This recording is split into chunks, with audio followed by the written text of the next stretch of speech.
Hey everyone, this is a short introduction video to the Korg DSN-12 synthesizer. In this video I'd like to talk about the general structure of the synthesizer and how you can make songs with it. So let's just hit the new button. And as soon as we hit the new button, we are greeted with the pattern editor or main screen. And what we can see here is in fact our 12 monophonic synthesizers and our patterns, which can contain tone and sequencer data. And we have 16, 32, 48, 64 patterns in total. And these patterns we can later rearrange into songs. So let's take a look at the first pattern. As we can see, there's already some data in it. By default, if you hit new, there's already a long C note, as we can see. This is the sequencer window. And if we hit play, we can hear that for the first 4 steps of our pattern, there's a long C4 note. And we can also hear a kick drum, and the kick drum is played by our 7th monophonic synthesizer. So if we click here, we can see that every 4 steps we have a sound played by this synthesizer, a kick drum. So let's hit play. And if you only want to hear the kick, this synthesizer, we can click solo, and now we only hear this one. So to explain it further, let's delete all of this, and we can do so by clicking erase, and then on the top of the pattern, and yes, and now we have a clean pattern. There's no more sequencer data loaded into this pattern.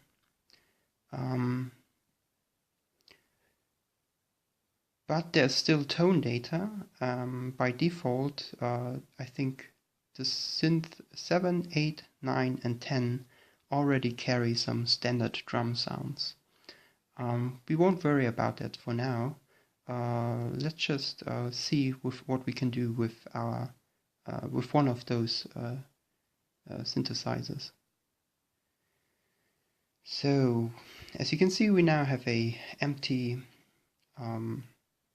sequencer window. We can just randomly add some notes, and as you can see, it can't really simultaneously play 2 notes. So it's quite hard to make chords with this synthesizer because, as the name says, it's a monophonic synthesizer, meaning that it can only play 1 tone at a time. But as we have 12 of these monophonic synthesizers, we can actually play an array of sounds simultaneously. So maybe want to listen to this. It sounds quite unimpressive, but let's just leave it for now and go to the synth window, and here we can see the knobs of this monophonic synthesizer. I think we shouldn't really worry about this for now. The Korg DSN-12 synthesizer already comes with some preset sounds which we can load into it, and we can do so by clicking tone, read, and then we have a list of kick drum sounds, snare sounds, claps, a hi-hat, some bass sounds, leads, and that's already it. There's more, but these are all empty or just the default sawtooth sound. So let's load a bass sound into this. Yes, exit, and let's go back to the sequencer window, and if we hit play now, it plays a bass sound. And maybe we want to add some kick drums to our pattern. So let's go back. And as we already know that track 7 is already preset with a kick drum, let's just use that and have a kick drum on every 4th step.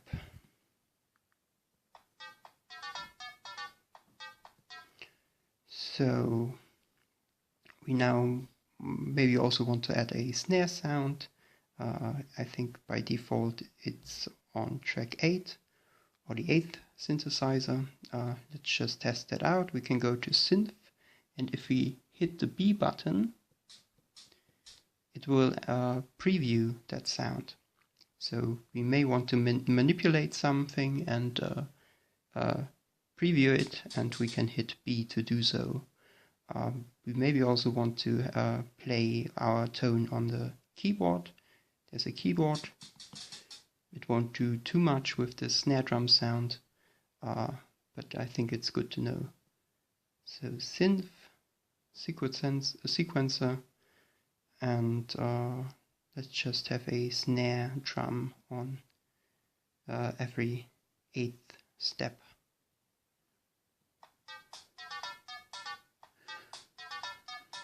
So, and I think we now have a pattern to work with to make up a song.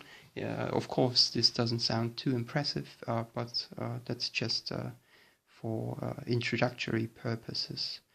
So let's maybe make another pattern so we can switch between them. And I think I'd like to keep the drum sounds. So I think we just copy that pattern, and you can do so by hitting copy. I think we also have to hit T to also copy the tone data. T and S stand for sequencer and tone data respectively. And if we now hit the top of the pattern, it signals that we will now copy this pattern, and we hit the top of 2, and now it's copied into the second pattern. Then we hit select again to select it, and I think I'd like to erase the bass sound. So let's do so by hitting erase, but I'd like to keep the tone data, so let's erase it. And instead I'd like to have a lead sound on the second synthesizer. And to do so I hit synth, tone, read, lead, yes, exit. Let's just have some random notes and see how this plays out. It's quite too high, I think. But maybe let's keep it, and we can also learn something about the synth. The pitch knob lets us transpose our notes some octaves lower or higher. So let's just make it a little deeper. Play it again. Okay, I think that sounds better, not as piercing as the higher pitched notes. And what we can do now is we can hit play in our main window and switch between our patterns.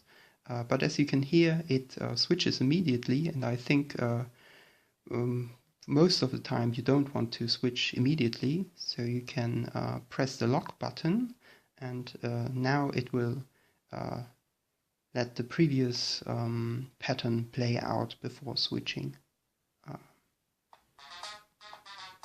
That's wrong. As you can see, I can click it and it will wait before doing anything, before switching. And now we could already make a song out of our two patterns, and to do so we can go to the pattern window, the pattern editor, and go to Pattern Program. And here we have a list of all of our patterns and a timeline of our song. It can go on for quite some time. I think, yeah, 99 patterns. And as we only have sound and sequencer data on pattern A1 and A2, we're gonna just switch between those. And now we have a song that's 4 patterns long and switches between the patterns. Let's preview it by pressing play.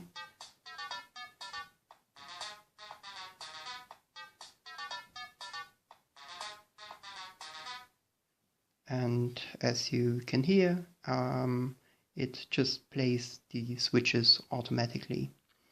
And I think that's enough for the first video. It's already quite long. I think I will make maybe 2 or 3 more videos, specifically one about tone editing. If you found this helpful, maybe click the like button or leave me a comment how I could maybe improve these videos. I'm not really too technically versed in making videos, so maybe you can help me improve. Okay, bye.